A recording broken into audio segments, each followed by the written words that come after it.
കുഞ്ഞു മുയലിനെ കുറിച്ചൊരു കഥ പറഞ്ഞാലോ? കഥയുടെ പേരാണ് കുഞ്ഞു മുയലും ക്യാരറ്റും. ഒരു ദിവസം കുഞ്ഞു മുയൽ കാട്ടിലൂടെ നടക്കുകയായിരുന്നു. ചാടി ചാടി ലാ ലാ ലാ ലാ ലാ. എത്ര നല്ല ദിവസം!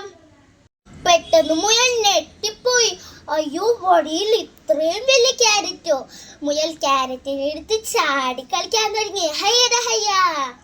അപ്പോഴാണ് അവിടെ രണ്ടാം വന്നത്. മുയലെ, വിശന്നിട്ടും വയ്യ, ഇന്നെനിക്ക് ഒന്നും കിട്ടിയില്ല. വിശന്നിട്ട് നടക്കാൻ പോലും പറ്റില്ല. വിഷമിക്കേണ്ട കൂട്ടുകാരാ, നമുക്ക് ക്യാരറ്റ് പങ്കുവെച്ച് കഴിക്കാലോ. മുയൽ ക്യാരറ്റ് രണ്ടായി മുറിച്ചു. അവർ രണ്ടുപേരും ക്യാരറ്റ് ആസ്വദിച്ച് കഴിച്ചു. യമ്മി, എന്ത് രുചി! പിന്നെ അവർ ചാടിയും ഓടിയും കളിച്ചു.